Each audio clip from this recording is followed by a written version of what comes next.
फिरोजाबाद से है। रात में निकले जिलाधिकारी जाना सर्दी के अलावा और रैन बसेरे का सच। जिलाधिकारी की सूचना मिलते ही अधिकारी कर्मचारी दौड़े। फिरोजाबाद नगर का जिलाधिकारी रवि रंजन ने जाना हाल। शिकोहाबाद, सिरसागंज, टूंडला, जसराना का कौन जानेगा हाल। बढ़ती सर्दी को देख जिलाधिकारी कोरोना गाइडलाइंस के तहत मास्क, सैनिटाइजर का प्रयोग की सलाह दे रहे हैं। जिलाधिकारी हुए सक्रिय, अब अन्य अधिकारी कब नींद से जागेंगे। अलाव रैन बसेरे का करेंगे निरीक्षण। शिकोहाबाद नगर में नहीं जल रहे अलाव, सर्दी से लोग बेहाल। सब किस तरह के दिशा निर्देश दिए गए हैं अभी जो भी कमियां हैं, अभी नगरायुक्त जी भी हैं हमारे साथ में और नगर निगम की पूरी टीम है। तो जहाँ जहाँ पे जो कमियां दिख रही हैं वहाँ पे निर्देश दिए गए हैं। साफ सुथरे बेडशीट्स रहें, वहाँ पे कंबल रजाई प्रॉपर है, इस तरह के निर्देश दिए गए। सर, कोविड के लिए क्या कहना चाहेंगे? अभी मास्क और सैनिटाइज़र की व्यवस्था है सभी हमारे रैन बसेरे हैं और साथ ही साथ आवश्यकता पड़ने पर स्वास्थ्य विभाग से भी टाइप किया गया है। जी बिल्कुल। फिरोजाबाद से ब्रजेश राठौर की रिपोर्ट, जन कल्याण न्यूज। खबर मथुरा से है। थाना कोतवाली इलाके में 100 खड्डा स्थित खड़ी 4 कारों में अचानक भीषण आग लग गई। आग इतनी भीषण थी कि आग ने कुछ ही क्षणों में विकराल रूप धारण कर लिया। आप तस्वीरों में स्वयं देख सकते हैं कि किस प्रकार धू-धू करके 4 गाड़ियां जलकर स्वाहा हो गईं। आग की सूचना मिलते ही फायर ब्रिगेड की दमकल भी मौके पर पहुंच गई। तब तक 4 गाड़ियां जलकर स्वाहा हो गईं। आग किन कारणों से लगी यह ज्ञात नहीं हो सका। घरवाली ना वो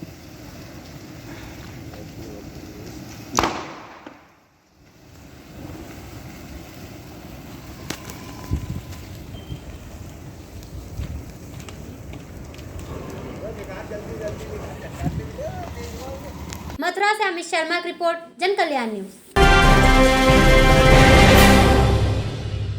खबर कानपुर महानगर से है।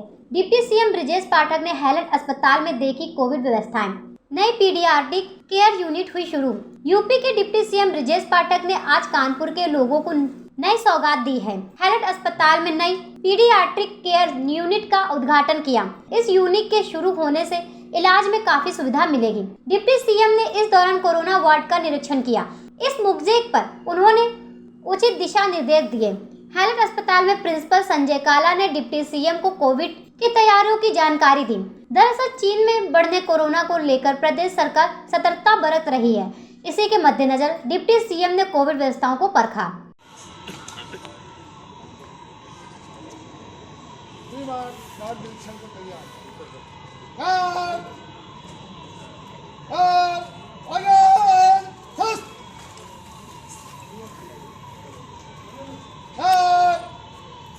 खड़े रहेंगे बाकी निशान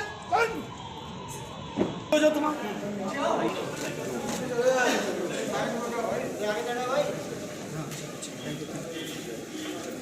एक मिनट सर दिस सब कुछ रेडी है हॉस्पिटल में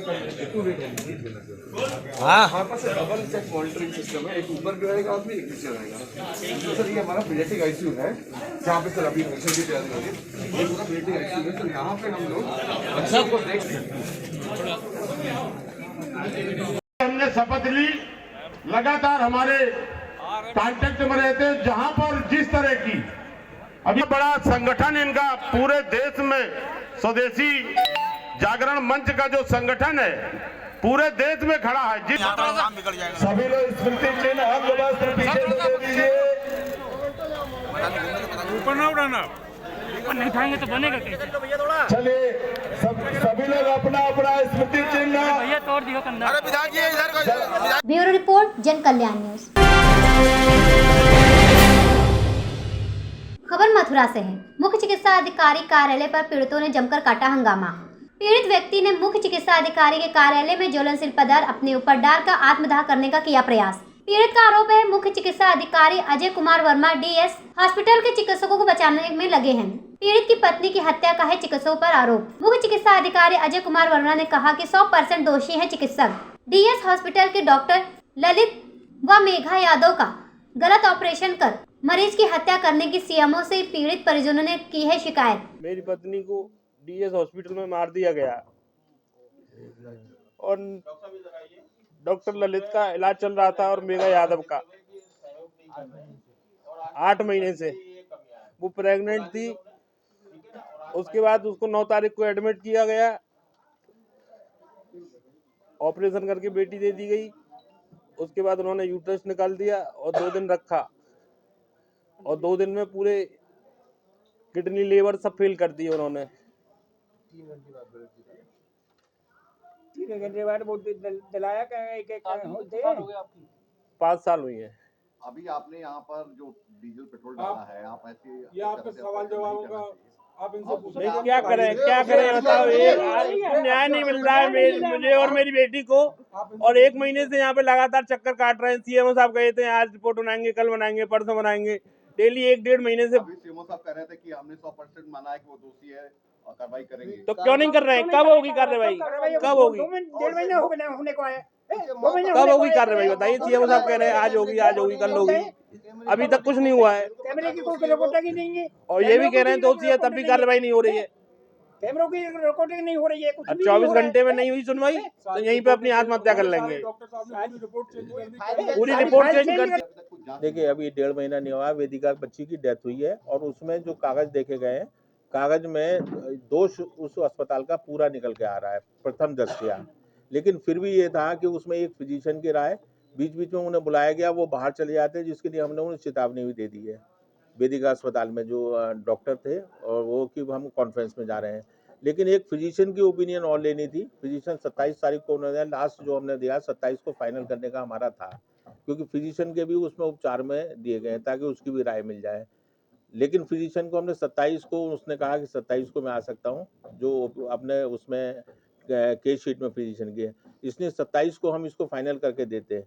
लेकिन उससे पहले ही अगर आप चाहते हैं तो मैं आज ही जितने कागज है, कागजों में प्रथम दृष्टया अस्पताल के लोग दोषी पाए जा रहे हैं। तो आप उन पे कार्रवाई कराएंगे? बिल्कुल कराएंगे, 100% कराएंगे। बच्ची की डेथ की हमें दुख है और कहीं ना कहीं कमी हुई है, कहीं ना कहीं कोई परेशानी हुई है जिस बच्ची की डेथ हुई है। जैसा कि आपने कहा कि आपने उनको नोटिस जारी किया, वो 3 बार आ नहीं पाए हैं। जी हाँ। आप तो समझ सकते हैं कि वो दोषी हैं, इसलिए देखिए आपकी बात से मैं बिल्कुल सहमत हूँ, लेकिन जब माननीय न्यायालय में जाएगा ये कोर्ट केस तो हमें ही फेस करना पड़ेगा, क्योंकि हम रिपोर्ट बना के देंगे। तो हम नहीं चाहते कि कोई कमी हो, फाइनल रिपोर्ट बने, वो ज़्यादा बेहतर रहेगी। लेकिन अगर आप लोग कह रहे हैं तो बिल्कुल मैं आज ही फाइनल करा देता हूँ, उसमें बगैर फिजिशियन की राय ली हुई। हम लोग नहीं कर रहे हैं। इन्हें अब पीड़ित परिवार दुखी है, मैं उनके साथ हूँ, मैं उनके दुख में साथ हूँ, और मैं जान रहा हूँ कि कुछ ना कुछ गड़बड़ हुई है। अस्पताल में बहुत सारे ऐसे डॉक्यूमेंट मुझे मिले हैं। मैं खुद जांच में मैं खुद इंटरेस्ट ले रहा हूँ। समिति मेरी दूसरी है, जांच समिति में डॉक्टर वंदना अग्रवाल है, मेरे एक सर्जन है, एक एनेस्थेटिस्ट हैं और एक गायनेकोलॉजिस्ट हैं। लेकिन उसके बावजूद में पल पल पे, आज सुबह भी इस पर चर्चा की मैंने, और लास्ट डेट मैंने 27 तारीख को इनको वार्निंग दे दी थी कि 27 तारीख को हर हालत में पूरी हो जाए जांच। लेकिन वही है कि एक आरोप और है कि वहां पर जो सीसीटीवी है उनको, देखिए सीसीटीवी को इस समय मैं नहीं ले सकता, वो तो पुलिस में FIR करेगी, वो पुलिस सीसीटीवी की कवरेज ले सकती है, मेरे हाथ में तो नहीं है। लेकिन कागजों में ही वो दोषी कहीं ना कहीं मुझे मिल रहे हैं। पीड़ित परिवार का एक आरोप और है कि आपसे कई बार कहा कि पुलिस को आप लिख के दे दे तो हम सीसीटीवी लगा सकते हैं। पुलिस को देखिए पुलिस में FIR आप लोगों ने कराई है ना, ऐसा नहीं है, पुलिस में तो FIR कराई है। मैं कह रहा हूँ जब मेरे पास डॉक्यूमेंटेड प्रूफ है तो मुझे सीसीटीवी की तो अतिरिक्त जरूरत भी नहीं है। मेरे पास प्रूफ है, इसमें बहुत सारी चीजें हैं जो बच्ची के उपचार में सही तरीका ना अपनाया जाना प्रतीत हो रहा है। जैसा कि अभी कहा गया आपके द्वारा कि आज FIR कराएंगे। मैं आज शाम तक रिपोर्ट दे दूंगा, पुलिस को दे दूंगा, DM सर को दे दूंगा, ठीक है। मैं तो वहीं से जांच मिली है मेरे को, मैं तुरंत भिजवा दूंगा।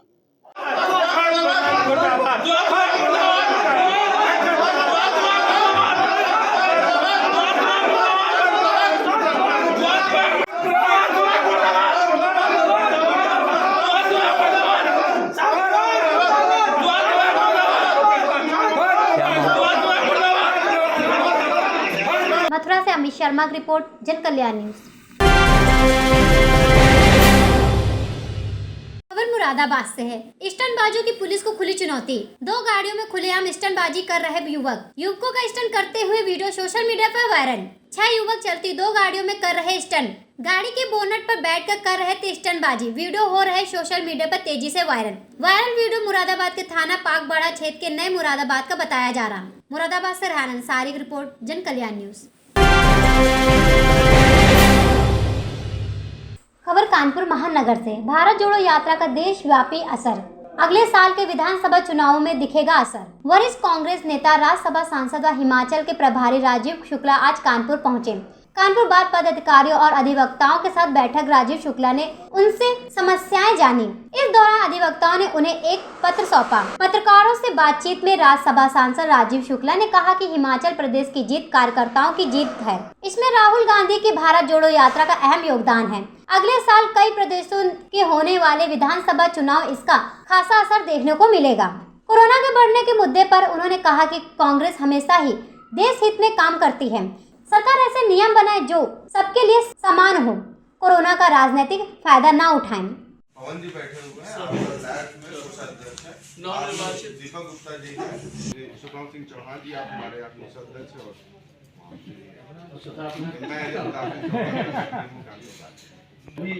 पूरी कर दे बड़ी कथा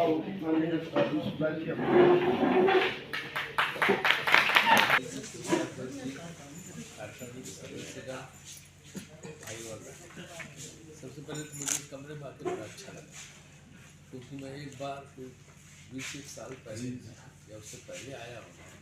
ये सारी किताबें पूरी पढ़ी तो ऐसा लगा किसी गोदाम में आगे वो कलेक्टर रहे ठीक कराया, ये भी अच्छी बात है। मैं उस जमाने में आता रहता था,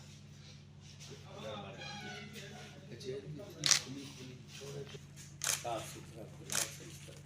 इस समय तो ऐसा लगता है कि कुछ न कुछ पाँव रखने की जरूरत है, क्योंकि लोगों की संख्या बढ़ रही है, लोगों की संख्या बढ़ी तो नेक्स्ट जगह कितना फर्क है। कानपुर कोई सामान्य जगह तो ये आम शहर नहीं है, बड़ा महत्वपूर्ण शहर है जमाने से रूप से। देखिए, हमें हिमाचल की जिम्मेदारी दी गई थी, वहाँ भगवान की कृपा से देवभूमि है वो, और जो है हमारे सब कार्यकर्ताओं की मदद से हमने वहाँ पे एक विराट जीत हासिल की और सरकार वहाँ पे बनाई है। हम लोगों की आकांक्षाओं को वहाँ पूरा करेंगे। और जब भारत जोड़ो यात्रा भी चल रही है राहुल की, तो उसके भी प्रभाव बढ़ रहा है। तो मुझे लगता है कि आगे कर्नाटक, हरियाणा, मध्य प्रदेश, छत्तीसगढ़, यहाँ भी हम जीत हासिल कर सकते हैं। उसके लिए सारे प्रयास चल रहे हैं। भारत जोड़ो यात्रा का किस तरीके का इम्पैक्ट दिखाई पड़ रहा है? भारत जोड़ो यात्रा का देशव्यापी इम्पैक्ट है। लाखों तक करोड़ों लोग बढ़ चुके हैं उसमें। अगर आप कन्याकुमारी से आते हैं तो और कोई बुलाई नहीं है, अपने आप सारे लोग आए सड़कों पर, तो उसका एक बहुत असर हो रहा है। कोरोना के बहाने इस यात्रा को रोकने का प्रयास किया जा रहा है। कोरोना के बहाने मेरा मानना है कि कोरोना के अगर कोई पिछली बार भी रोकथाम के उपाय हुए थे, लॉकडाउन लगा था, हम लोगों ने पूरा सहयोग किया था, विपक्ष ने, कांग्रेस पार्टी ने पूरा सहयोग किया था। अगर कोई सरकार समझती है कोई रोकथाम ये लगाती है रिस्ट्रिक्शन, तो सब पे बराबर होने चाहिए, उसका राजनीतिक इस्तेमाल नहीं होने चाहिए कि आपके लिए तो कोरोना कहकर रोक दिया, हम अपना सब चला रहे हैं, कर रहे हैं, ये नहीं होना चाहिए। उत्तर प्रदेश की सरकार को किस तरीके से देखते हैं? मौजूदा सरकार किस तरीके से काम कर रही है? उत्तर प्रदेश की सरकार तो जो है वो अभी तो दोबारा वो लोग इलेक्ट हुए हैं, अपने हिसाब से काम कर रहे हैं। यहाँ के राजनीतिक दल अपने ढंग से उनकी विवेचना कार्यों की कर रहे हैं। ब्यूरो रिपोर्ट, जन कल्याण न्यूज।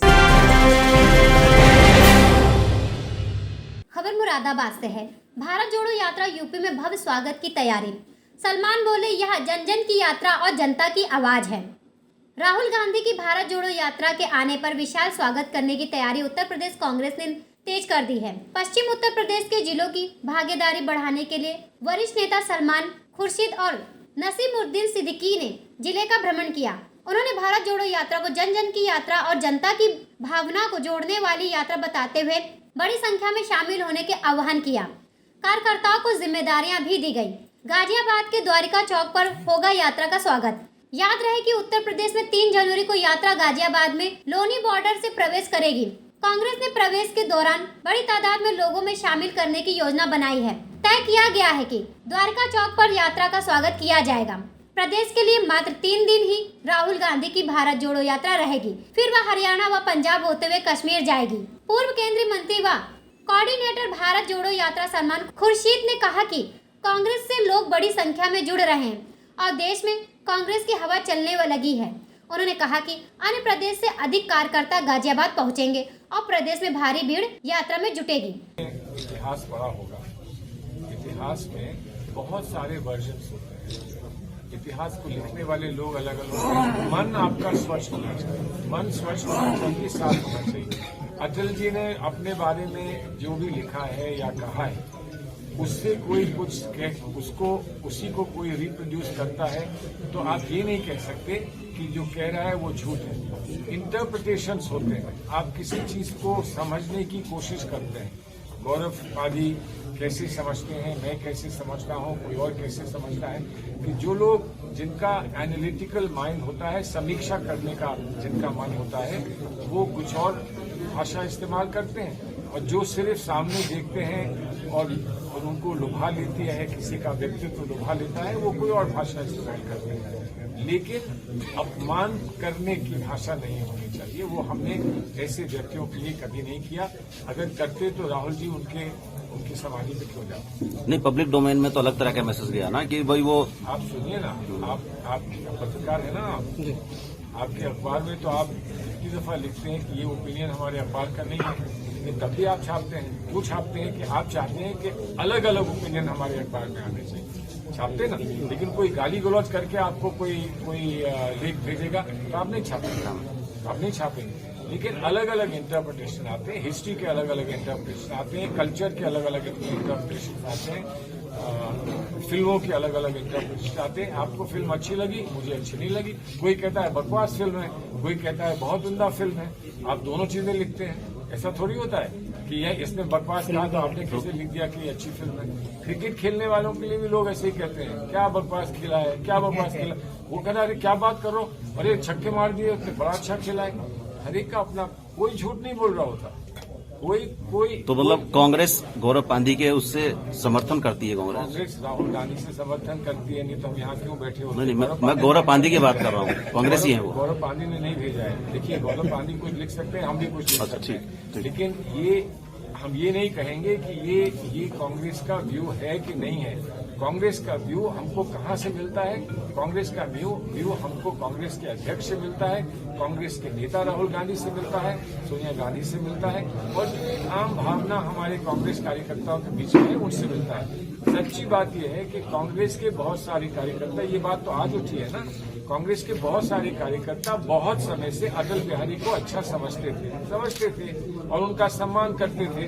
लेकिन मुझे ढूंढ के कोई कांग्रेस का कार्यकर्ता दिखा दो जो मोदी जी का सम्मान करता है, दिखा दो। तो वो अलग अलग व्यक्ति विशेष के लिए अलग अलग लोगों के ओपिनियंस होते हैं। ये नहीं कहना चाहिए कि आप सबका एक ही ओपिनियन, तब तो हमको फौज में होना। नहीं, हमारा सवाल है, कोई पब्लिक डोमेन में कोई बात है, हमने आपसे सवाल कर लिया। पब्लिक डोमेन तो आपका सवाल, हमारा काम है, मैंने आपको जवाब दिया।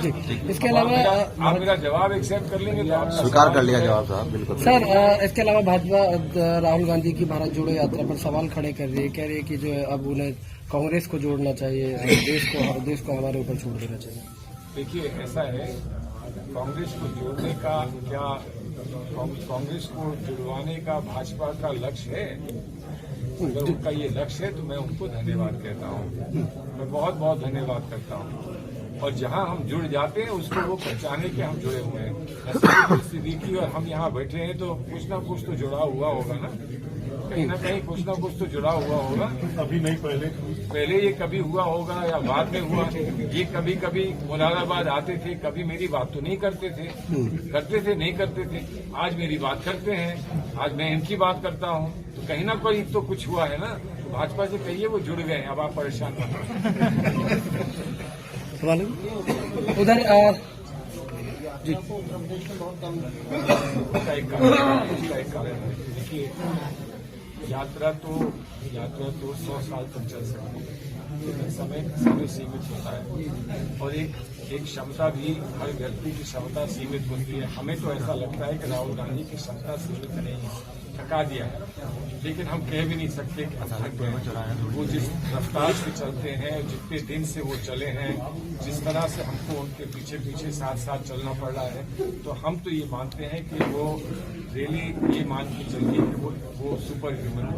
हम इतने जैकेट कोट पहने हुए हैं, वो टी शर्ट में निकलते हैं। बताइए, हम ठुठुर रहे हैं ठंड में, वो टी शर्ट पहने निकल रहे हैं। एक योगी जैसी, जब उन्होंने कही दिया मैं तपस्या में हूँ, तो वो तपस्या कर रहे हैं। अब तपस्या के लिए एक योगी कहीं बैठ गया, किसी गुफा में बैठ गया तपस्या के लिए, तो आप इस बात की बात कह रहे हैं कि वो दूसरी गुफा में तो गए नहीं, दूसरी गुफा में गए नहीं। तो जब ये कार्यक्रम बना था तो ये तय हुआ था कि भैया एक सीधा मार्ग बनाओ कन्याकुमारी से कश्मीर पर। उसमें उत्तर प्रदेश, अनफॉर्चुनेटली उत्तर प्रदेश उसमें बाएं दाएं रह गया। तब बहुत लोगों ने, हमने जब रोना कि जाके नहीं उत्तर प्रदेश में आना है, उत्तर प्रदेश में आना है, तो उन्होंने समय निकालकर ये कहा कि 3-4 दिन में उत्तर प्रदेश में दिल्ली आता हूँ, दिल्ली से निकलकर उत्तर प्रदेश आ जाऊंगा, तब हरियाणा जाऊंगा। तो उत्तर प्रदेश की वजह से उन्होंने हरियाणा को 2 भाग में बांट दिया। हरियाणा जा चुके हैं, हरियाणा वो फिर जाएंगे, लेकिन सिर्फ उत्तर प्रदेश की वजह से उन्होंने इतना अपना कार्यक्रम बदला है और इसलिए हमको आभार प्रकट करना है। लेकिन आगे भी बड़े कार्यक्रम हैं। हमारी ये यात्राएं हुई हैं, 6 यात्राएं हुई हैं, तो उसका लक्ष्य एक तो हम तैयारी करें यात्रा की, दूसरा अभी क्योंकि वो नहीं आ रहे तो उनके नाम पर ऐसा है आप तो जानते हैं भगवान राम की खड़ाव बहुत दूर तक जाती है, तो कभी कभी खड़ाव लेकर भी चलना पड़ता है। हमेशा भगवान राम नहीं पहुंच पाते हैं तो खड़ाव लेकर चलना पड़ता है। तो भरत उनकी खड़ाव लेकर चलते हैं, तो खड़ाव लेकर हम उत्तर प्रदेश में चले हैं। उत्तर प्रदेश में खड़ाव पहुंच गई है तो राम जी भी पहुंचेंगे, ये हमारा विश्वास है। समय और राज्यों को दिया गया है, नहीं बन सकता, देखिए बन सकता था, नहीं पर आप देखिए बन तो सकता था, लेकिन फिर बिहार कहता है यहाँ भी आइए, फिर असम कहता यहाँ भी आइए, बंगाल कहता यहाँ भी आइए, तो फिर कहाँ जाते। बहुत प्रांतों में जहाँ जा पाए हैं, जैसे तमिलनाडु में गए तो पूरा तमिलनाडु नहीं कर पाए, कर्नाटक गए तो पूरा कर्नाटक नहीं कर पाए, लेकिन बहुत हिस्सा किया। जो हिस्सा रह गया वहाँ की स्थानीय यात्राएं। लेकिन इसके बाद और कार्यक्रम हैं और ये भी कार्यक्रम है कि और भी यात्राएं होंगी। हम ये चाहते हैं कि राहुल जी कमान संभालें और आगे से आने वाले वक्त की तैयारी भी करें, और कुछ लोग चाहते हैं कि वो यात्रा पे रहें। तो अब राहुल जी का अपना मन है, उनका मत है, क्या वो तय करते हैं, कैसे वो तय करते हैं, हम उसको स्वीकार करके और जैसा भी वो चाहेंगे हम करेंगे। क्या तैयारी है निकाय चुनाव आने वाले हैं? निकाय चुनाव की तैयारी के लिए अलग से हमारे साथी यहाँ आएंगे, आपसे बात करेंगे। इस वक्त अध्यक्ष जी किसी क्षेत्र में हैं और वो संपर्क में हैं, अपने प्रांतीय अध्यक्षों के साथ संपर्क में हैं। हम लोग यात्रा पूरी करने के बाद फिर फौरन इसी काम में जुट जाएंगे, फौरन उसी काम में जुट जाएंगे, क्योंकि अब समय बहुत कम है। उसकी 150 आ जाए। अभी तैयारी सब देखिए, अंदर जो बाकी की तैयारी रहती है सब चल रही है, तैयारी चल रही है, लेकिन वो सामने ऊपर तब आएगी जब वो डेट आ जाएगी और बात स्पष्ट हो जाएगी। अभी रिजर्वेशन का सब लोग। मुरादाबाद से रेहान अंसारी की रिपोर्ट, जन कल्याण न्यूज। खबर कानपुर महानगर से है। प्रदेश में कोरोना की आहट होते ही सरकार ने सभी अस्पतालों में मॉक ड्रिल के माध्यम से ऑक्सीजन की व्यवस्था को चुस्त दुरुस्त दिए गए निर्देशों के तहत आज भाजपा विधायक सुरेंद्र मैथानी ने उर्सला अस्पताल का निरीक्षण किया और अस्पताल में कर्मचारियों और उचित निर्देश दिए। इस निरीक्षण के दौरान सीएमओ डॉक्टर अधीर रंजन के साथ साथ अन्य चिकित्सा अधिकारी मौजूद थे। विधायक मैथानी ने बताया कि पूर्व में उर्सला अस्पताल में ऑक्सीजन प्लांट को तैयार करने के लिए 50 लाख रुपए की विधायक निधि दी गई थी। इस निधि में तैयार हुए दोनों ऑक्सीजन प्लांट काम कर रहे हैं और दोनों प्लांटों में ऑक्सीजन की सप्लाई चल रही है। कोरोना की बीमारी किसी भी तरह से शहर पर हावी ना हो सके, इसके लिए सारे अस्पतालों का निरीक्षण किया जा रहा और ऑक्सीजन के साथ साथ अन्य दवाओं को भी व्यापक व्यवस्था की जा रही। हर वार्ड में इस बात को देखा जा रहा है कि कहीं किसी तरह की कोई कमी ना हो और मरीजों को व्यापक चिकित्सा सुविधाएं मिले। साथ ही चिकित्सकों को भी उपस्थिति अनिवार्य की गई। नरेंद्र मोदी जी के द्वारा जो आह्वान और माननीय योगी आदित्यनाथ जी के द्वारा जो प्रेरणा कि हम सब लोगों ने पूरे सारी जगह अस्पतालों के मॉक ड्रिल के अंतर्गत आज सभी निरीक्षण करना है, जिससे सभी प्रकार की तैयारियां, अगर कोरोना आता है तो उसके अगेंस्ट हम लोग कितना तैयार हैं और उसके अलावा भी जो पेशेंट होते हैं, कोरोना कालखंड में भी हम लोगों ने तमाम भिन्न प्रकार की परिस्थितियां देखी, जिनके ऐसे पेशेंट जिनको कोरोना तो नहीं है लेकिन उनका भी इलाज, उनकी व्यवस्थाओं को देखने के लिए भी आज उर्सला में मॉक ड्रिल के अंतर्गत मैंने यहाँ पर निरीक्षण किया है।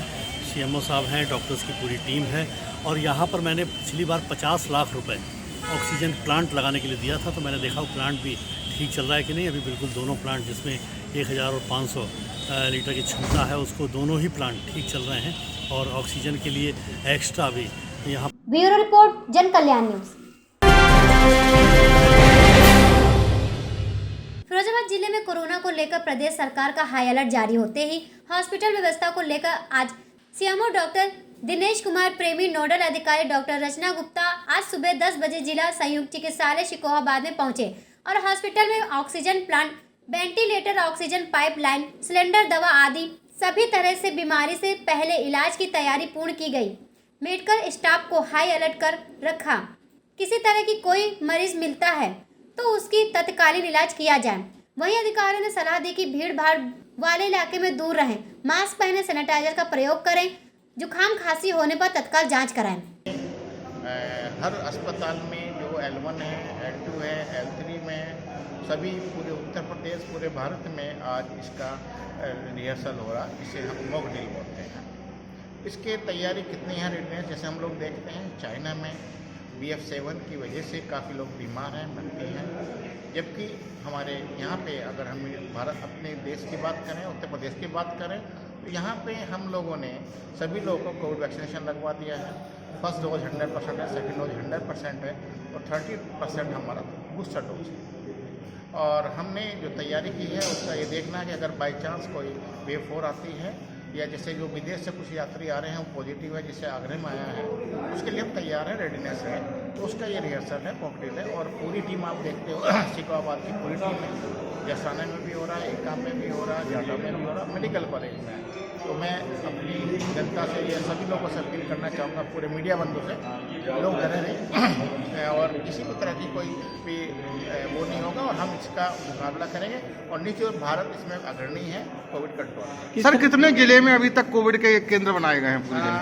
ये 6 हैं। 6 में जैसे आपका जसाना एक है जहाँ ऑक्सीजन प्लांट है, साथ साथ शिकोहाबाद ऑक्सीजन प्लांट है 550 का, मेडिकल कॉलेज है, एका है, जाटा है, सिरसा है। किस तरह की सावधानी होनी चाहिए डॉक्टर साहब? सावधानी ये होनी चाहिए, अगर जैसे अभी हम देख रहे हैं कि एक तो भीड़ से बचें, भीड़ में से दूर रहें और अगर अस्पताल में हम कोई पेशेंट जुकाम का, बुखार का, खांसी का आता है उसकी ज़रूर जांच कराएं कोविड की और मास्क का इस्तेमाल करें अगर भीड़ भाड़ वाले एरिया में है। और दूसरा ये है कि हम अगर किसी ने डोज नहीं लगवा ली, प्रिकॉशन डोज नहीं लगवाई तो डोज लगवा लें।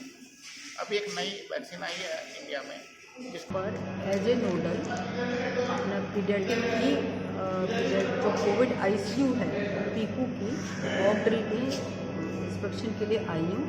यहाँ पर अगर कोविड हो जाता है, अगर यहाँ इस जगह पर अगर कोविड के मरीज आते हैं तो उनके लिए अस्पताल में क्या क्या व्यवस्थाएं हैं, इन सबको देखने के लिए मुझे शासन के द्वारा यहाँ भेजा गया है। किस प्रकार की व्यवस्थाएं मिली हैं यहाँ? यहाँ पर आकर मैंने देखा है, यहाँ पर व्यवस्थाएं सब ठीक है, यहाँ सारे प्रॉपर इक्विपमेंट हैं और ऑक्सीजन प्लांट बेहतर कंडीशन में चल रहा है और ऑक्सीजन पाइपलाइन भी सब जगह सारे बेड्स पर है और काम कर रही है। यहाँ पर वेंटिलेटर्स, बाईपैप और कंसंट्रेटर भी प्रचुर मात्रा में है। अगर और ऑक्सीजन बेड भी यहाँ पे पर्याप्त मात्रा में है। अगर यहाँ पर कोविड मरीज आते हैं, यहाँ पर अगर कोविड होता है तो यहाँ इस अस्पताल में, जो कि ये एक डेडिकेटेड कोविड अस्पताल है, यहाँ पर सारी व्यवस्थाएं हैं और सही उपचार यहाँ पे संभव है। फिरोजाबाद से ब्रिजेश राठौर की रिपोर्ट, जन कल्याण न्यूज।